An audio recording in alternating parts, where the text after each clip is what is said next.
আসসালামু আলাইকুম রহমতুল্লাহ। প্রিয় শিক্ষার্থীবৃন্দ, অনলাইন ক্লাসে সবাইকে স্বাগত। মৌলভীবাজার সরকারি কলেজ কর্তৃক আয়োজিত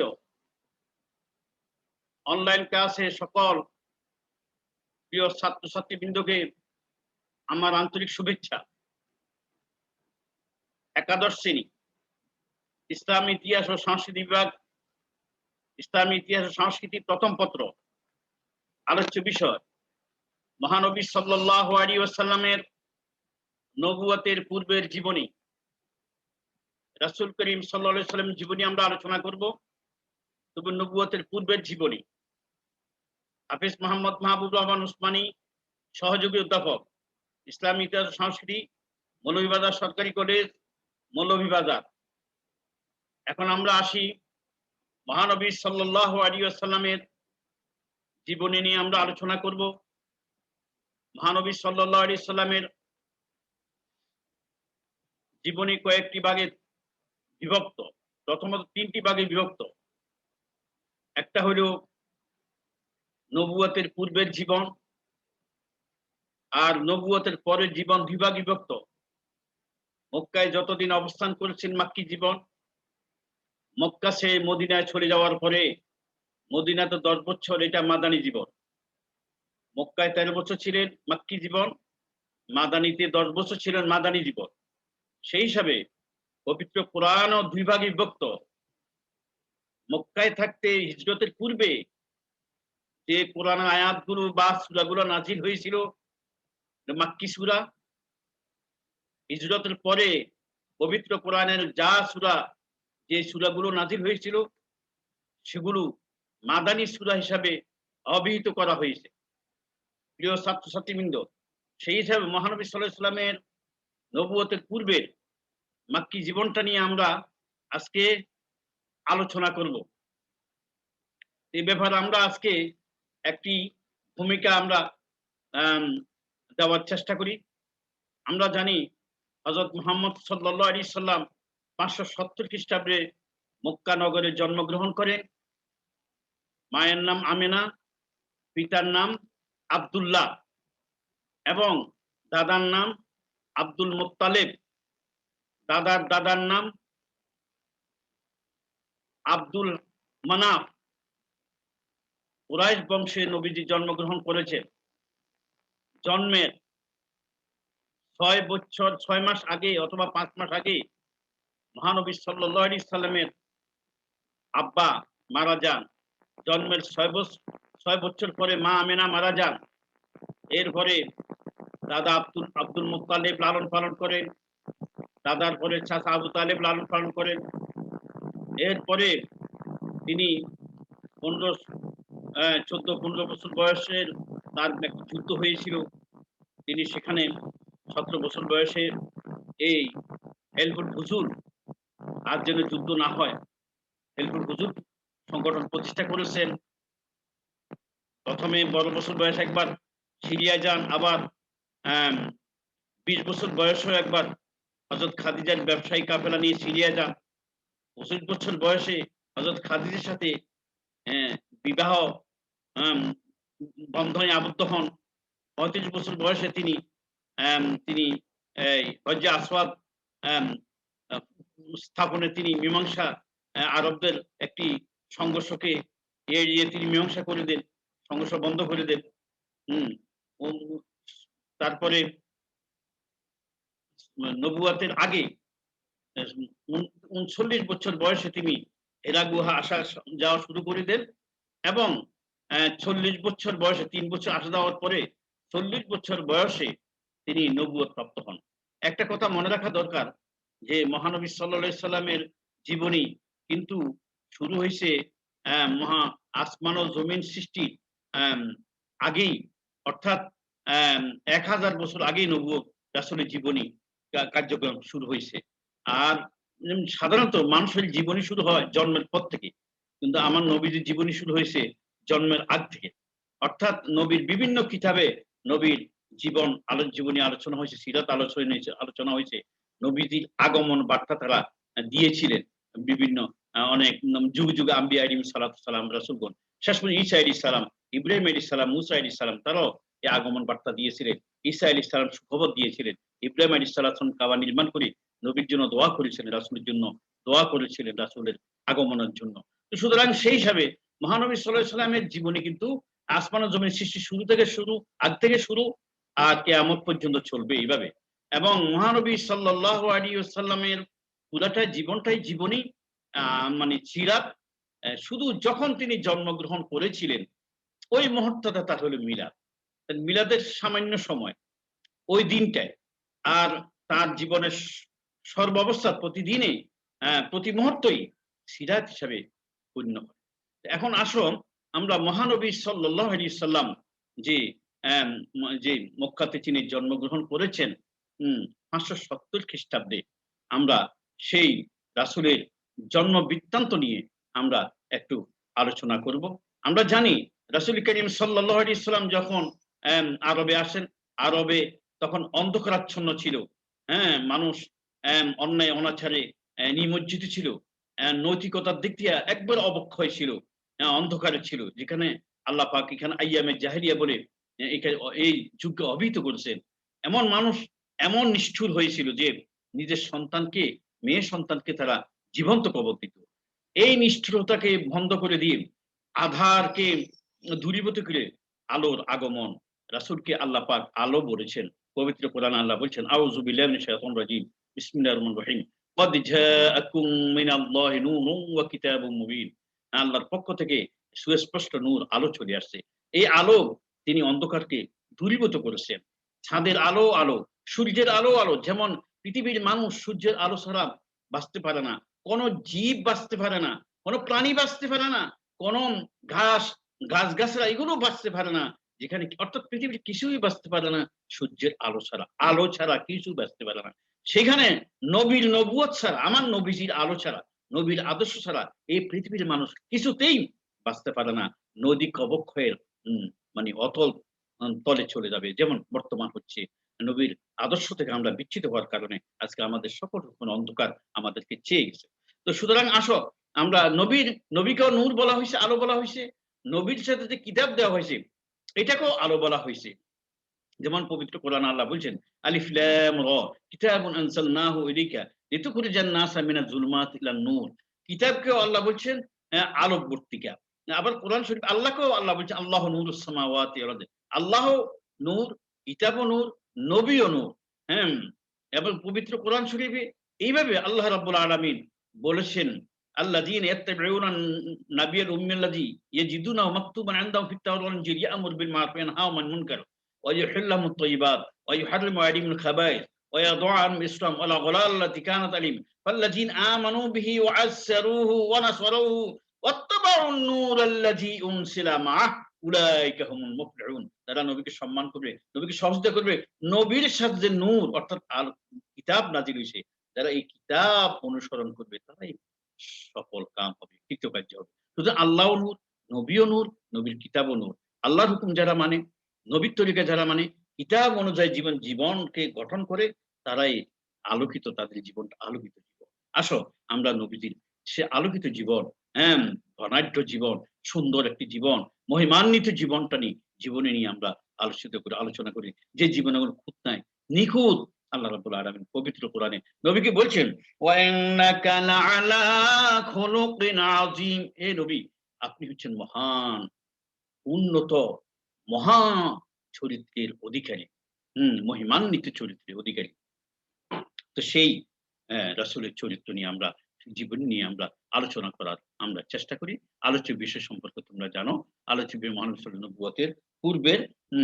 নবুয়তের পূর্বের সেই জীবনী। আমরা এখন আসি জন্ম বৃত্তান্ত। আমরা আগে বলেছি, তারপর এখন আবার বলার চেষ্টা করি। মহানবী সাল্লাল্লাহু আলাইহি ওয়াসাল্লাম ৫৭০ খ্রিস্টাব্দে জন্মগ্রহণ করেন। কিন্তু এখানে অনেকে জন্ম বৃত্তান্ত, নবীর উম্মত হইয়া নবীর জীবনী জানি না। অত্যন্ত দুঃখজনক। বিশেষ করে ইসলামীতে যারা পড়ে এরা অবশ্যই জানতে হবে আমার নবীজির জন্ম হয়েছে ৫৭০ খ্রিস্টাব্দে, ৪০ বছর বয়স অর্থাৎ ৬১০ খ্রিস্টাব্দে নবুয়ত লাভ করেন। ৬২২ খ্রিস্টাব্দে তিনি মক্কা থেকে মদিনায় হিজরত করেন। ৬২৪ খ্রিস্টাব্দে বদরের যুদ্ধ, ২৫ খ্রিস্টাব্দে উহুদের যুদ্ধ, 27 খ্রিস্টাব্দে খন্দকের যুদ্ধ, 28 খ্রিস্টাব্দে হুদাইবিয়া সন্ধি, 29 খ্রিস্টাব্দে তার মুতার যুদ্ধ, 30 খ্রিস্টাব্দে মক্কা বিজয়, এগুলো আমরা, এবং এরপরে বিদায় হজ্জের ভাষণ 31 খ্রিস্টাব্দে, এবং 32 খ্রিস্টাব্দে তার মানে চির বিদায়, পরলোক গমন অর্থাৎ মৃত্যুবরণ, এগুলো আমরা এক এক করে আমরা জানার চেষ্টা করব।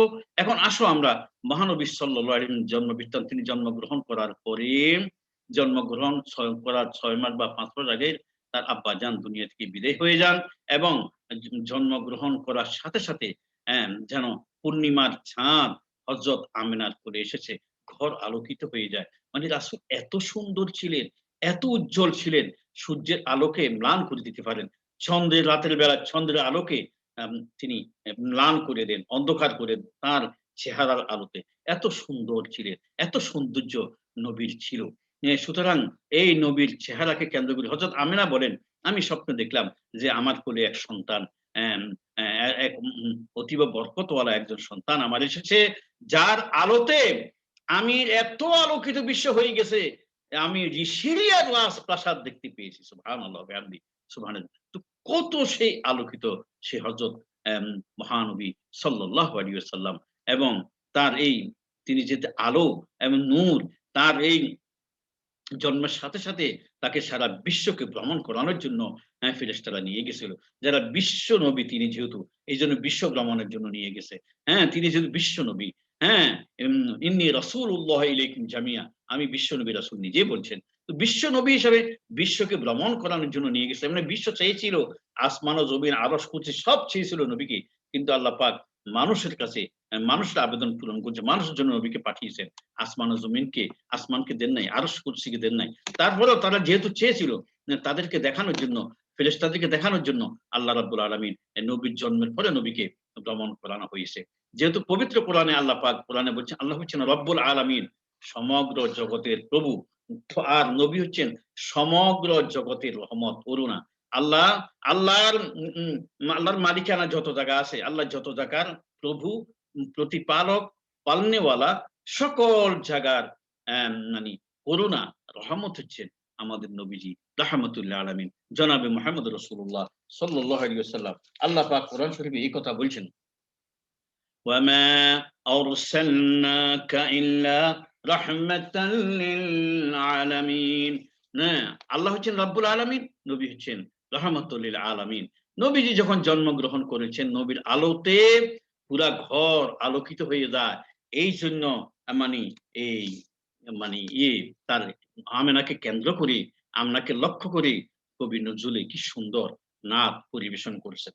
তোরা দেখে যায় আমেনা মায়ের কোলে, তোরা দেখে যা আমেনা মায়ের কোলে, মধু পূর্ণিমারি সেটা চাঁদও দোলে, যেন উষার কোলে রাঙ্গা রবি ধোলে, তোরা দেখে যা আমেনা মায়ের কোলে, তোরা দেখে যা আমেনা মায়ের কোলে, কুল মখলুক আজি ধ্বনি উঠে, কে এলো ওই কালেমা শাহাদাতের বাণী ঠোঁটে, কে এলো ওই খোদার জ্যোতি পেশান নীতি ফুটে, কে এলো ওই আকাশে গ্রহ তারা পড়ে লুঠে, কে এলো ওই পরে দরুদ ফেরেশতা বেহেশতের সব দুয়ার খোলে, তোরা দেখে যা আমেনা মায়ের কোলে, তোরা দেখে যা আমেনা মায়ের কোলে,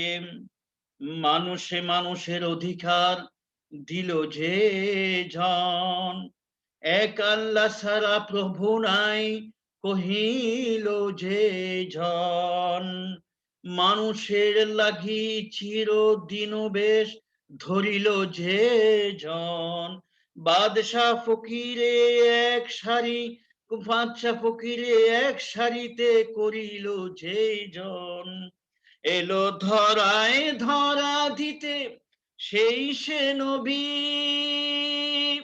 এলো ধরায় ধরা দিতে সেই সে নবী, ব্যথিত মানুষের ধ্যানের ছবি, ব্যথিত মানুষের ধ্যানের ছবি, আজি মাতিল বিশ্ব নিখিল মুক্তি কলরলে তোরা দেখে যা, আমেনা মায়ের কোলে তোরা দেখে যা, আমেনা মায়ের কোলে। এরপরে কবি আরো বলছেন, ওই নামেরই রোশনীতে আরশ কুরসি রোশন, ওই নামেরই রং লেগে আজ ত্রিভুবন জ্বালা, সাহারাতে ফুটল রে রঙিন গুলের লালা, সেই ফুলেরই খুশবুতে আজ দুনিয়া মাতো ওয়ারা, সাহারাতে ফুটলো। সেই ফুলের সেই নূরের আলোতে নবীর সাথীরা আলোকিত হয়েছেন। হ্যাঁ, এই জন্য নবী বলছেন, আসহাবি কান্নুজুম বিআইয়িহিম ইক্তাদাইতুম ইহতাদাইতুম।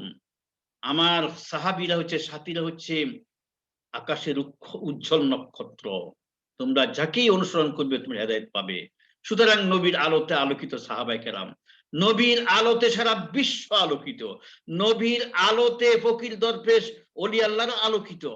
এই জন্য এইভাবে তিনি গান আবার মানে কবি নজরুলের যে ইসলাম গানটা আমরা আবার শুনাই, চাহে সে ফুল জিন ও ইনসান হুরপুরি ফেরেশতায়, চাহে সে ফুল জিন ও ইনসান হুরপুরি ফেরেশতারা, ফকির দরবেশ বাদশা চাহে, ফকির দরবেশ বাদশা চাহে, পরতে গলে মালা, সাহারাতে ফুটল রে রঙিন ঘুলে লালাম।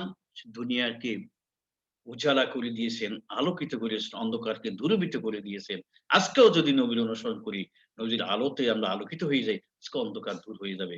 দুঃখজনকভাবে আমরা নবীকে ভালোবাসার দাবি করি, নবীকে অনুসরণ করি না। আর রাসূল বলছেন, এই দাবি আমি সমর্থন করি না। যে আমাকে অনুসরণ করে তার দাবি আমি সমর্থন করব। মান আহাব্বা সুন্নতি ফাকাদ আহাব্বানি ওয়া মান আহাব্বানি কানা মাই ফিল জান্নাহ। রাসূল বলছেন, যে আমাকে, আমার সুন্নতকে, আমার তরিকাকে, আমার আদর্শকে অনুসরণ করে, সেই মূলত আমাকে ভালোবাসলো। আর যে আমাকে ভালোবাসে আমার সাথে সে জান্নাতে যাবে। সুবহানাল্লাহ। সুতরাং নবীর চাঁদের চেয়েও নবী সুন্দর। হযরত আনাস রাদিয়াল্লাহু তাআলা আনহু তার আম্মা জান বলেন যে, আমি একদিন দেখলাম চাঁদের দিকে, একবার দেখি নবীর চেহারার দিকে। চাঁদের আলোতে চাঁদের মধ্যে খুঁত পাওয়া গেছে, কিন্তু নবীর চেহারায় কোনো খুঁত নাই। সুবহানাল্লাহ। আয়েশা সিদ্দিকা রাদিয়াল্লাহু তাআলা আনহা বলেন যে, আমি অন্ধকারে ঘরের মধ্যে আমার সুই একটা আমি পাইতেছি না। ঘরে বাতি নাই। নবীজি যখন ঘরে আগমন করলেন, তখন নবীর আলোতে আলোকিত হয়ে আমি ওই সুইটা পর্যন্ত উঠাই নিলাম। সুবহানাল্লাহ। এইজন্য হযরত আয়েশা সিদ্দিকা রাদিয়াল্লাহু তাআলা আনহা একটা কবিতা পান করছেন। মানে পাঠ করছেন। সেই কবিতা হচ্ছে, লানা শামসুন ওয়া লিলা আফাকি শামস ওয়া শামসি আফজালু মিন শামসিস সামাম। ইন্না শামসা তাতলু'ু বা'দাল ফাজরি ওয়া শামসি তাতলু'ু বা'দাল ইশাই। তিনি বলছেন যে, আকাশের একটি সূর্য আছে, আমারও একটি সূর্য আছে। আকাশের সূর্য উঠে আকাশের সূর্য থেকে আমার সূর্য উত্তম। আকাশের সূর্য উঠে উষাবেলা, সকালবেলা, ভোরবেলা, আর আমার সূর্য উঠে সন্ধ্যাবেলা। যেমন আসমান ও জমিনের সব জীবজন্তু, মানুষ সহ কেউ, এমনকি গাছগাছরা কেউ বাঁচতে পারে না সূর্যের আলো ছাড়া। ঠিক আমার নবীর আলো ছাড়া, নবীর আদর্শ ছাড়া এই পৃথিবী কখনো কল্যাণ লাভ করবে না। এই পৃথিবীর মুক্তি, শান্তি, আখিরাতের মুক্তি পৃথিবীবাসীর জন্য নবীর আলো ছাড়া বিকল্প নাই। হ্যাঁ, এইজন্য ছেলেরা যে সুন্দর করে গান গায়, চাঁদের চেয়ে সুন্দর তুমি নবী আমার কামলিওয়ালা, চাঁদের চেয়ে সুন্দর তুমি নবী আমার সাল্লে আলা, সুখে দুঃখে রাসূল তোমার, সুখে দুঃখে রাসূল তোমার, প্রিয় হাবিবে আল্লাহ তাআলা, চাঁদের চেয়ে সুন্দর তুমি নবী আমার সাল্লে আলা। আমার প্রিয় ছাত্রছাত্রীবৃন্দ, জন্ম বৃত্তান্তর, জন্মের পরে আবুল আহাবের একজন দাসী ছিল, তার নাম সুহাইবা। সুহাইবা তাকে কিছু দুধ পান করেছেন। সুয়াইবাকে এই খবর দেওয়ার পর আবুল আহাব চাচা, আবুল আহাব আবু জেহেল চাচানো আবুল আহাব তাকে আজাদ করে দেন, মুক্ত করে দেন। আমরা ইতিহাস জানি। এইজন্য যেহেতু রাসূলকে সে মানে নাই, রাসূলের বিরোধিতা করেছে আবুল আহাব। এই তারপরও যেহেতু রাসূলের জন্মে খুশি হয়েছিলেন, এইজন্য যে আখিরাতে এই ২ আঙ্গুলের মাথা থেকে কিছু মাঝে, মাঝে জাহান্নামে কিছু পানি আসবে। পানি খেয়ে তাকে মাঝে, মাঝে একটু আরাম লাভ করবে। শুধুমাত্র আমার নবীজির জন্মে খুশি হয়েছে এইজন্য। এখন আসো দুধ পান। সেই যুগের নিয়ম অনুসারে হ্যাঁ, দুধ পান করাতো এম মানি তায়েফের বা বাহিরের লোকেরা। কেন? যে সেখানে আবহাওয়া ভালো ছিল এবং ভাষা শুদ্ধ ছিল। সেই হিসাবে মহানবী সাল্লাল্লাহু আলাইহি ওয়াসাল্লামকে দুধ পান করার জন্য বিভিন্ন মহিলারা আসছিল। কিন্তু ধাত্রীরা আসছিল। যেহেতু এটাকে টাকার বিনিময়ে দুধ পান করানো হইতো, লালন পালন করা হইতো টাকার বিনিময়ে। আর যে এতিম দেখে কেউ তাকে গ্রহণ করে নাই। সবাই রেখে গেছে তাকে কে উজরত দিবে, কে বিনিময় দিবে। কিন্তু হযরত হালিমাতুস সাদিয়া এই আশায় তাকে লালন পালন করছেন যে আল্লাহ আমাকে বিনিময় দিবেন, আল্লাহ আমাকে ইজ্জত দিবেন।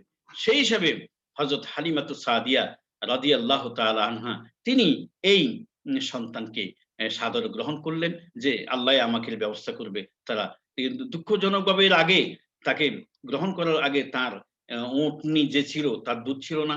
খুবই দুর্বল, ক্ষীণ। তার যে গাদী ছিল এই গাদীও দুর্বল ছিল। তারা পিছনে, পিছনে আসছে। আসি বরকতের ছেলেটাকে তারা গ্রহণ করেছে। মুহাম্মদ সাল্লাল্লাহু আলাইহি সাল্লামকে তারা কোলে টেনে নেওয়ার সাথে, সাথে হালিমাতুস সাদিয়া বলেন, "আমার দুধের ফোয়ারা এসে গেছে, জোয়ার এসে গেছে। আমি নিজেও আমার সন্তান যেটা ছিল সেও দুধ পান করেছে। মুহাম্মদ সাল্লাল্লাহু আলাইহি সাল্লাম সেও দুধ পান করেছে। আমার উটনির দুধের ফোয়ারা এসে গেছে, দুধের ঝরনা এসে গেছে। উটনি দুর্বল ছিল, সবল হয়ে গেছে। আমরা দুধ পান করেছি, আমরা সুস্থ হয়েছি, আমরা তৃপ্তি সহকারে পান করছি এবং আমরা মানে ক্ষুধা নিবারণ করেছি। আমরা ক্ষুধার্ত ছিলাম। যেই ঘোড়া সকলের পিছনে ছিল, মানে দুর্বল ছিল। এখন কাফেররা আগে সে ঘোড়া চলে যায়। এই মহানবী সাল্লাল্লাহু গ্রহণ করার কারণে সেখানেও তাদের বৃষ্টি হয় এবং সেদিনই বৃষ্টি হয় এবং সেখানে গাছপালা, লতাপাতা আবার নতুন করে জীবন লাভ করে এবং হালিমাতুস সাদিয়া যেখানে নিয়েছিলেন সেই মানে চারণভূমিতেও এম মানে সেই লতাপাতা ছিল, গাছপালা ছিল যাতে করে ঘাস ছিল যাতে করে তার উটনি খেয়ে দুধ দিতে পারে। আর নবী সাল্লাল্লাহু আলাইহি সাল্লাম যেন মানে খাবারের কোনো কষ্ট না হয়। এইভাবে আমার নবী সাল্লাল্লাহু আলাইহি সাল্লামের আল্লাহ যে মানে লালন পালনের ব্যবস্থা করে দেন। উম সেই ২ বছর শেষ হওয়ার পরে আমা হালিমার আমেনার কাছে আনা হয়েছিল। তিনি গ্রহণ করেন নাই যেহেতু এখানে মহা ব্যাধি ছিল। অ্যাম সেখানে ভাইরাস ছিল, তৎকালীন প্লেগ রোগ ছিল। তো সে আবার নিয়ে গেছে। ৪ বছর বয়সে তিনি একটি ঘটনা ঘটে। সেই ঘটনা হচ্ছে বক্ষ বিদারণ। এটা আরবিতে বলে শাক্কে সদর। অর্থাৎ এই বক্ষ বিদারণ ঘটনাকে শক্কে সদর বলা হয় আরবিতে। মানে অর্থাৎ সদর ফাটা আরকি, ছিঁড়া। তো ৬০ বছর বয়সে মহানবী সাল্লাল্লাহু আলাইহি সাল্লাম যখন খেলতে যান বাচ্চাদেরকে নিয়ে, তার দুধ ভাইকে নিয়ে, এমন সময় হঠাৎ করে হুম, তার দুধ ভাই দৌড়াই চলে আসে। আসে, মা-বাবার কাছে। সর্বনাশ! ২ জন সাদা পোশাক পরিহিত ২ জন লোক এসেই আমার ওই দুধ ভাইকে, আমার কোরাসী ভাইকে চিৎ করাইয়ে মেরে ফেলতেছে। হ্যাঁ? এইটা শুনেই মা-বাপ দৌড়াইয়া গেলেন। হালিমা তো সাদিয়া দৌড়াইয়া যায়। দেখে, "কি হইছে বাবা?" দেখে যে হযরত মহানবী সাল্লাল্লাহু আলাইহি ওয়াসাল্লাম মুহাম্মদ সাল্লাল্লাহু আলাইহি ওয়াসাল্লাম দাঁড়িয়ে আছেন। শিশু মোহাম্মদ দাঁড়িয়ে আছেন। জিজ্ঞেস করল, মন খুব খারাপ। চেহারা খুব মলিন হয়ে গেছে। "কি হয়েছে তোমার?" বলে, "এইজন্য আমার ২ জন সাদা পরিহিত লোক এসে আমাকে শোয়াইছে। বুক কেটে ফেলছে। বুক কেটে আমার কলিজার টুকরা বের করে, কলিজা থেকে কি জানি কালো জিনিস বের করে দিছে। আমাকে আবার ঢুকাই দিছে। দিয়ে আবার সেলাই করাই দিছে।" একটা কথা মনে রাখা দরকার যে সকল মানুষের মধ্যে কুপ্রবৃত্তি আর সুপ্রবৃত্তি ২ টিই থাকে। হ্যাঁ? কুপ্রবৃত্তি শয়তান থেকে আসে। মানে খারাপ চিন্তা, খারাপ ধারণা, মানুষ খারাপ হওয়ার সবকিছু এইগুলোর সাইড হলো শয়তানের সাইড। আর একটা ফেরেশতার সাইড হলো ভালো। তো শয়তানের সাইড গুলোকে এই কলিজা থেকে কেটে বের করে দেওয়া হইছে। শুধু ফেরেশতা সুলভ আচরণটা, ভালো আচরণটাই মহানবী সাল্লাল্লাহু আলাইহি ওয়াসাল্লামের ভিতরে রাখা হইছে। এইজন্য মহানবী সাল্লাল্লাহু আলাইহি ওয়াসাল্লাম কখনো খারাপ আচরণ বের হয় নাই। কেউ আশাও করে নাই, কেউ পায়ও নাই। হ্যাঁ? মানে সব ভালোটাই আল্লাহ রাসূল থেকে বের হইছে। সুতরাং এই বক্ষ বিধান ৪ বার হইছে। ১০ বছর বয়সে ১ বার, ৬০ বছর বয়সে ১ বার, ১০ বছর বয়সে ১ বার। আর মহানবী সাল্লাল্লাহু নবুয়ত প্রাপ্ত হন ৪০ বছর বয়সে। আবার যখন মেরাজে যান সে সময় মেরাজ যাওয়ার পূর্বক্ষণে। এই ৪ বার মহানবী সাল্লাল্লাহু আলাইহি সাল্লামের এই বক্ষ বিদারণ হয় বা কি শক্ত সদর হয়। এরপরে আমরা আসি মহানবী সাল্লাল্লাহু আলাইহি ওয়াসাল্লাম বয়স যখন 6 বছর হয় তখন আমেনার কাছে তিনি হ্যান্ড ওভার করেন। আমেনার কাছে হালিমাতুস সাদিয়া দুধমা মহানবী সাল্লাল্লাহু আলাইহি ওয়াসাল্লামকে শিশু মুহাম্মদকে হালিমার কাছে মানে আমিনার কাছে সমঝিয়ে চলে যান। তার কাছে পদার্পণ করেন। কিন্তু এই শিশু একদিন পাহাড়ে গিয়ে কান্নাকাটি করতেছে। হ্যাঁ? অন্ধকার হয়ে গেছে, আসে না। তারপরে চাচা, বাবা, দাদা মুত্তালিব সে নিয়ে আসছে। "কিছু তুমি আসো না কেন?" কাঁদছে। সে বলতেছে, "সকলের বাবা এসে বাচ্চাদেরকে নিয়েছে। আমার বাবা কোথায়? আমি যাবো না আমার বাবাকে ছাড়া।" এমন সময় সকলের হৃদয় কেঁদে উঠল। সবাই মানে খুব ব্যথা পাইল। হযরত আমেনা শেষ পর্যন্ত সিদ্ধান্ত নিল, এই শিশুকে তার বাবার কবরটা আমরা দেখে আনি। শিশুকে নিয়া তাদের একজন বা দাসী ছিল। অ্যাম সেই উম্মে আইমন। উম্মে আইমনকে নিয়া শিশুকে নিয়া আব্দুল মুত্তালিব আরেকজন লোক তার সাথী দিয়া দিলেন। এই এই ৩-৪ জনের একটি কাফেলা মদিনায় গেলেন। মদিনায় গিয়ে মহানবী সাল্লাল্লাহু আলাইহি ওয়াসাল্লাম আব্বাজান আ তার মানে আব্দুল্লাহর কবর জিয়ারত করলেন। আসার পথে আবওয়া নামক স্থানে অসুস্থ হয়ে মাও মারা যান। ইতিপূর্বে গেল বাবা মারা, এখন হয়ে গেল মা মারা। সর্বহারা মহানবী সাল্লাল্লাহু আলাইহি ওয়াসাল্লাম কে উম্মে আইমন মক্কায় নিয়ে আসেন। এখানে আব্দুল মুত্তালিবের তার লালন পালনের ব্যবস্থা আল্লাহ পাক কোরআনে এই কথা বলছেন।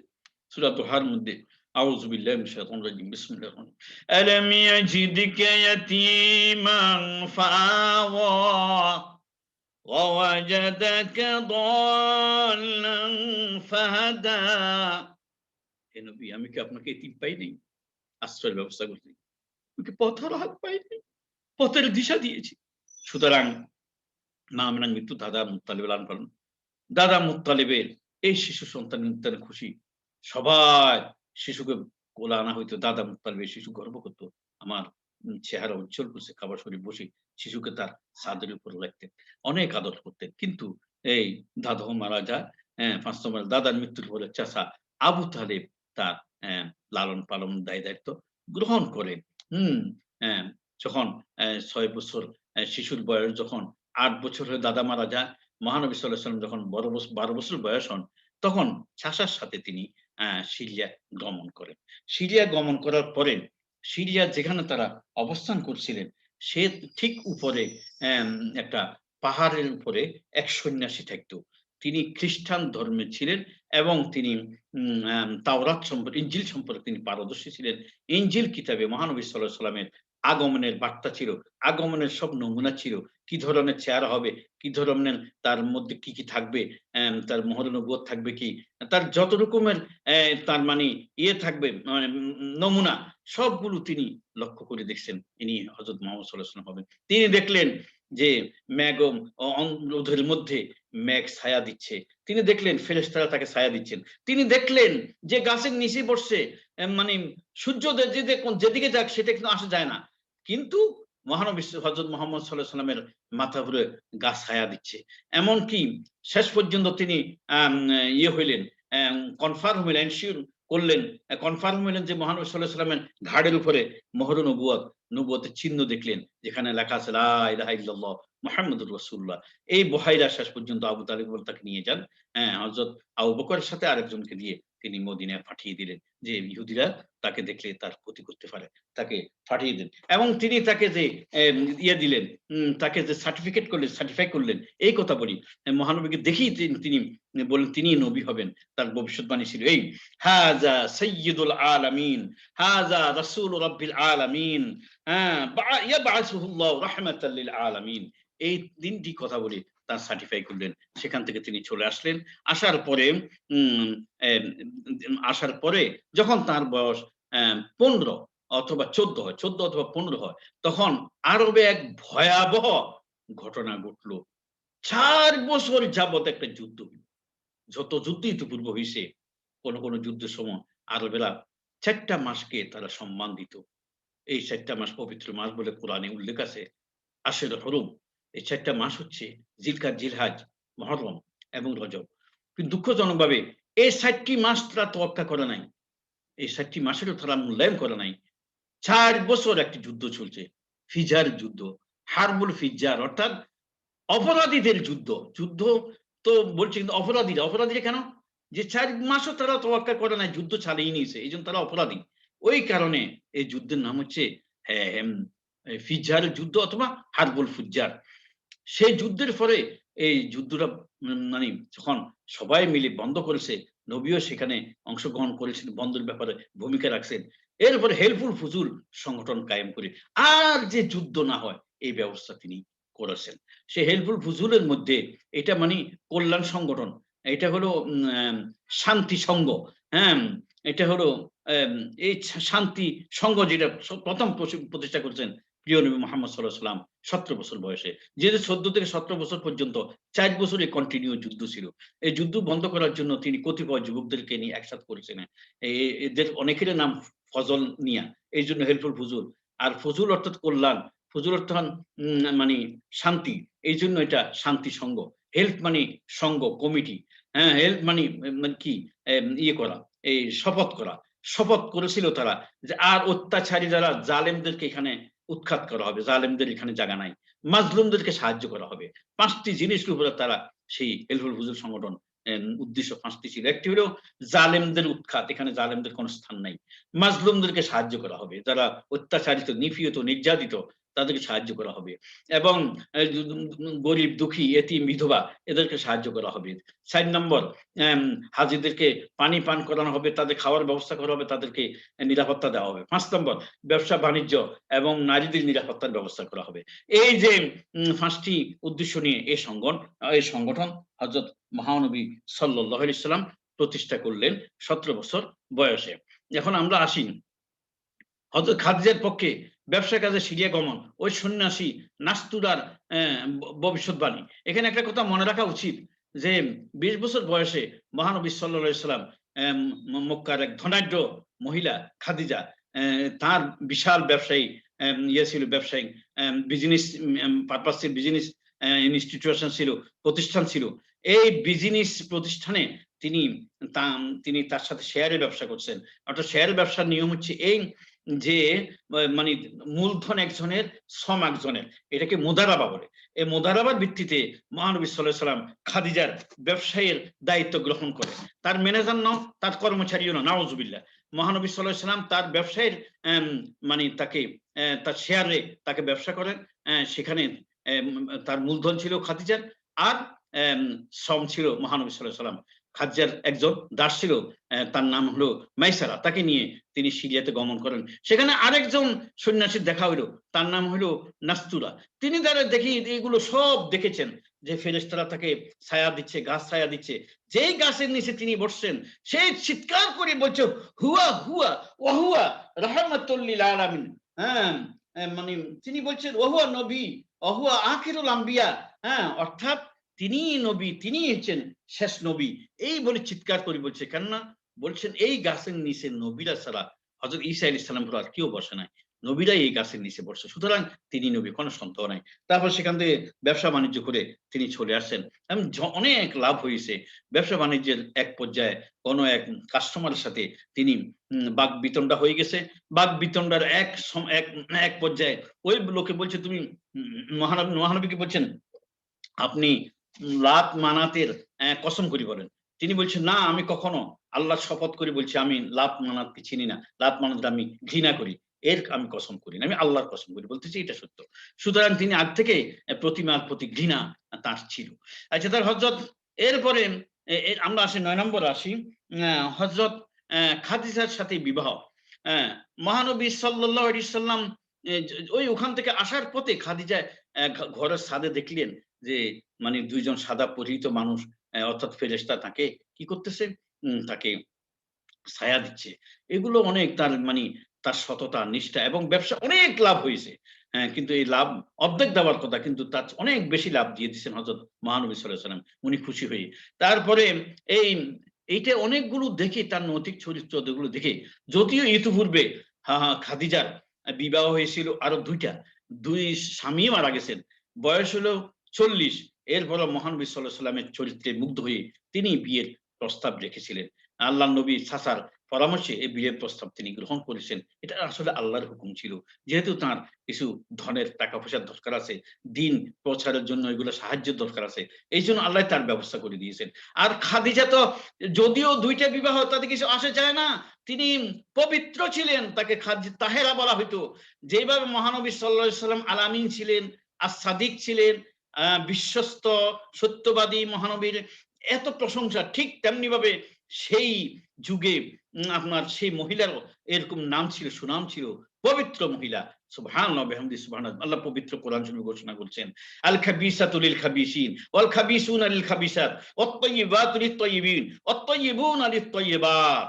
যে যারা খবিস চরিত্রহীন পুরুষের সাথে আমি চরিত্রহীন মেয়ের বিবাহের ব্যবস্থা করে দিই, পবিত্র চরিত্রবান পুরুষের সাথে চরিত্রবান মহিলার বিবাহের ব্যবস্থা করে দিই। আজকের যুগে দেখা যায় যারা মানে চরিত্রহীন মহিলা তাদের বিবাহ হয় চরিত্রবান পুরুষ মানে চরিত্রহীন পুরুষের সাথে, আর যারা চরিত্রবান মহিলা তাদের বিবাহ হয় চরিত্রবান পুরুষের সাথে। এটা আল্লাহর চিরন্তন নিয়ম, এটা আল্লাহই ওয়াদা করেছেন, আমি সেভাবে বিবাহের ব্যবস্থা করে দিই।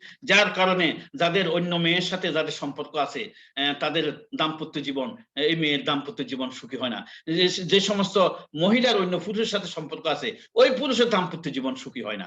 তো সুতরাং এইভাবে পবিত্রের সাথে পবিত্র আল্লাহ ব্যবস্থা করে দিয়েছেন। আরেকটা কথা মনে রাখা দরকার, মহানবী সাল্লাল্লাহু আলাইহি সাল্লামের পুরো বংশটা পবিত্র ছিল। হযরত ইসমাঈল আলাইহিস সালাম এবং ইসমাঈল আলাইহিস স্ত্রী থেকে হযরত মহানবী সাল্লাল্লাহু আলাইহি ওয়াসাল্লাম আব্বা এবং তার আম্মা পর্যন্ত এই যে বংশ পরম্পরা পুরোটাই পবিত্র ছিল। বিবাহ ছাড়া তারা তাদের চরিত্রে কোনো পদস্খলন ঘটে নাই, নৈতিক অবক্ষয় ঘটে নাই। বিবাহ ছাড়া অন্য কোনো নারী অন্য কোনো পুরুষের সাথে আসে নাই, পুরুষ অন্য কোনো নারীর সাথে আসে নাই। এই পবিত্র বংশে আল্লাহ রাব্বুল আলামিন পবিত্র নবী, বিশ্ব নবী রাহমাতুল্লিল আলামিন জনাবে মুহাম্মদ রাসূলুল্লাহ সাল্লাল্লাহু আলাইহি ওয়াসাল্লামকে দুনিয়াতে পাঠিয়েছেন।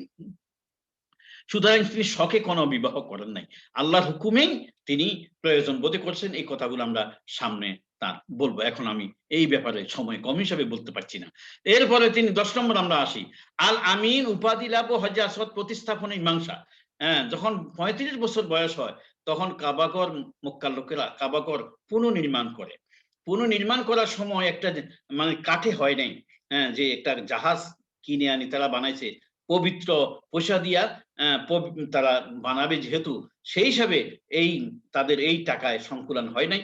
এই কাঠের সংকুলান না হওয়াতে জায়গা একটা খালি রয়ে গেছিল, সেটা হাতেমে কাবা এখনো আছে খালি, হাতিমি কাবা, এই কাবার উত্তরের পাশে, ঘরের উত্তরের পাশে। আর বাকিটা তারা পুনর্নির্মাণ করার পরে হজ্জে আসওয়াদকে পুনঃস্থাপন করবে। শত শত গোত্র সবার মধ্যে মারমুখী অবস্থান, মানে মানে সবাই বলে আমরা উপস্থাপন করব, প্রতিস্থাপন করব। এর সংঘর্ষ বেড়ে যাওয়ার সম্ভাবনা, অনেকে প্রতিজ্ঞা করে ফেলছে রক্তপণ মানে রক্তক্ষরণ যুদ্ধের জন্য প্রতিজ্ঞা করে ফেলছে। কিন্তু হঠাৎ করে তাদের মনে আসলো সকাল ভোরবেলা যে তিনি প্রথমে আসেন তার কাছেই এর মানে মীমাংসার ফয়সালার দায়িত্বভার থাকবে। সকালে দেখা গেল মহানবী সাল্লাল্লাহু আলাইহি ওয়াসাল্লাম চলে আসেন, তার চিৎকার করে বলেছে কাদ জানা আমিনা আল আমিনা ওয়া কাদ রাজিনা, আল আমিন চলে আসছে, আমরা রাজি সন্তুষ্ট। তিনি মীমাংসা করে দিলেন, সকল নিজের চাদর রাখলেন, চাদরের কোনাগুলো গোত্রপতিদেরকে ধরাইলেন এবং সবার মাধ্যমে তিনি এটা উপস্থাপন করে প্রতিস্থাপন করে আপাতত একটা সংঘর্ষ থেকে আরব জাতিকে তিনি উদ্ধার করলেন, নাজাত দিলেন। এখন আসো আমরা ১১ নম্বরে আসি। আমরা মহানবী সাল্লাল্লাহু আলাইহি সাল্লাম হেরা গুহায় অবস্থান ও নবুয়ত লাভ। এত কিছু করার পরেও শান্তি আসতেছে না। একটা কথা মনে রাখবে, মহানবী সাল্লাল্লাহু আলাইহি সাল্লাম ২৩ বছর নবুয়তের আগে তিনি সমাজ সংস্কারের চেষ্টা করছেন নিজের জ্ঞান দিয়া, ১৭ বছর থেকে ৪০ পর্যন্ত। কিন্তু সমাজের পরিবর্তন আসে নাই। কেন আসে নাই? তিনি নিজে চেষ্টা করছেন। আর তিনি কে? আসমান ও জমিনের শ্রেষ্ঠ রাসূল, শ্রেষ্ঠ মানুষ, শ্রেষ্ঠ মর্যাদার অধিকারী। তিনি বলছেন আনা আকরামুল আউয়ালিন ওয়া আখিরিন, আমি সর্বকালের সর্বযুগের শ্রেষ্ঠ। আল্লাহ তাকে এত মর্যাদা যে সম্মান দিয়েছেন। অথচ নবুয়ত কোরআন ছাড়া, ওহীবাণী ছাড়া, আল্লাহর আদেশ নির্দেশ ছাড়া তিনি নিজের চিন্তা দ্বারা দিয়ে চেষ্টা করেছেন সমাজ সংস্কার, কিন্তু সমাজ সংস্কার হয় নাই। তাহলে বোঝা গেল কোন মানুষের চিন্তা দিয়া সমাজ সংস্কার সংশোধন হবে না। সমাজকে সঠিক পথে আনতে হলে, পথের দিশা দিতে হলে, সমাজকে শুদ্ধ করতে হলে আল কোরআন ছাড়া কেউ পারবে না। নবী পর্যন্ত চেষ্টা করছেন, হয় নাই। নবী যখন ৪০ বছর থেকে ৬৩ বছর অর্থাৎ বাকি 23 বছর যখন কোরআন দিয়া সমাজ সংস্কার শুরু করছেন, সমাজ জান্নাতের সমাজে পরিণত হয়ে গেছে, মানুষগুলো জান্নাতি হয়ে গেছে, সোনার মানুষ হয়ে গেছে। আবু বকরের মতো মানুষ আসবে না, আর ওমরের মতো মানুষ আসবে না। এই সোনালী মানুষগুলো হয়েছে কোরআন দিয়ে আল্লাহ রাসূল এগুলোকে সাজাইছেন, এগুলোকে বানাইছেন। শুধু আজকের যুগেও যদি আমরা সোনার মানুষ তৈরি করতে চাই, আলোকিত মানুষ করতে চাই, সেই কোরআনের আলো নিয়ে আলোকিত হইতে হবে, নবীর আলো নিয়ে, আদর্শ নিয়ে আলোকিত হইতে হবে। সুতরাং এখানে আমরা আসি, হেরা গুহায় তিনি চিন্তায় পড়ে গেলেন এই সমাজকে কিভাবে সংশোধন করা হবে। শেষ পর্যন্ত তিনি সেখানে হেরা গুহায় অবস্থান করা শুরু করলেন, একাকিত্ব জীবন নিলেন। ৩ বছর আসা যাওয়া শুরু করলেন, খাদিজা খাওয়া দাওয়া দিয়ে আসতেছেন।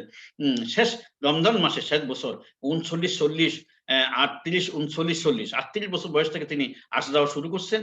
কিন্তু ৪০ বছর বয়সে তিনি একবার পুরা রমজান মাস সেখানে অবস্থান করার চেষ্টা অবস্থান করছেন। ২১ রমজান সর্বপ্রথম পবিত্র কোরআনের ৫টি বাণী নিয়ে হযরত জিবরাইল আলাইহিস সালাম আসছেন। আল্লাহ পাক এই পাঠাইছেন, বলছেন আউযু বিল্লাহি মিনাশ শাইতানির রাজিম বিসমিল্লাহির রহমানির রহিম। আল্লাহ বলছেন, জিবরাইল আলাইহিস সালাম বলতেছেন, ইকরা বিসমি রাব্বিকাল্লাযী খালাক, পড়ুন আল্লাহর নামে। Read the Holi Quran in the name of Almighty Allah who has created mankind. মানে মানব জাতিকে যিনি সৃষ্টি করেছেন তার নামে পড়ুন।